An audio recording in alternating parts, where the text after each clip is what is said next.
You know what's strange? I don't think I had met you No. before. I went backstage to sort of surprise you. Yep. While I was undressed, which while was you were slightly undressed. awkward. That's the time to surprise a woman. And and I realized that we hadn't met before. Which surprised me. This is my first time. Yeah. Yeah. I've been a fan of yours for a very long time, though. Oh, that's nice. Yeah. Thank you for saying that. I used to watch you when I was a teenager, and I used to sort of have a. That's okay. It's all right. I've been doing this for so long. I've been doing this for a long time, and I'm very, very old. It's fine, he said, crying. But I used to kind of have a little crush on you. So it's actually nice. I did, and I love the used to, and then it went away. Well, let's not get into that here. Yeah. But I used to watch you all the time with my friend Elisa back in Vancouver, and we were like obsessed with you. That's so sweet. Yeah. So you and your friend Elisa, and your, I'm just saying, late teens? 16. Okay. 16 through, so not quite there yet. Nope, not interested at all. Canada, it was fine. Different set of rules. Yeah. Different set of rules up there. So your friend was quite smitten as well. Yes. Probably still is. Yes. She'd probably be incredibly jealous that I'm sitting here. Well, tell her I said hello. I will. I will. And that in person I'm incredibly sexy. I will. Just tell her that. I will. All right,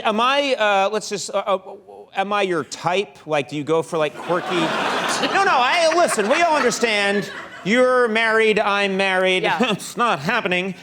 But what is your type? Do you like sort of a quirky, jaunty, redheaded fellow? Yes, I do. I mean, I think I go for funny guys. My husband is a funny guy, and your husband's on Saturday Night Live. He is. Yeah. He is. Yeah. And I think I love a sense of humor. I think that's one of the most important things. It is. Yeah. It's way. It's much more important than being masculine and all that crap. I want to ask you now, How I Met Your Mother, you guys finished that show, Yes. and now you are relocating to New York City, and I'm curious, that's a big change. Have you lived in New York before? I did. I moved to New York pretty much like the day after I graduated high school. I used to model, and I moved right into this bizarre models apartment. It's probably worth millions of dollars now because it was in the meatpacking district. But back then it was really dirty, and it's where they slaughtered animals. And models lived there? Yeah. That seems so strange to me. And it was, how many models lived in one apartment? Usually about 8 at a time, and there was bunk beds, and it was a 2-bedroom apartment, and there was sets of bunk beds, and it was like so filthy, this apartment. Like these beautiful women. This is so weird. I don't think about filthy. beautiful models living together being filthy. Yes, they were so filthy, and they were from all over the globe, and so there'd be like weird vegetables like strewn all over the place, like sauerkraut out on the table, and the cockroaches would come in, and it was bad. It was really bad, and it was really weird to I would move still there. want to live there with those models.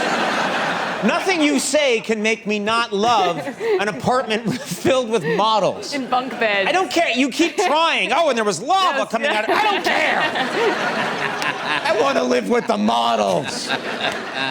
And so, did you all get along very well, or no? I always picture. Yeah. You know what? So this is a true story. Years ago, when I lived in LA the first time, when I was working on The Simpsons, there were these. Lived in a 2-story apartment, and the women that lived on the first floor, I found out later on, were models, and they used to put on bathing suits and pose for each other in the backyard and giggle. And of course, I'd be like looking out the window like a creep, you know, pawing at the curtain.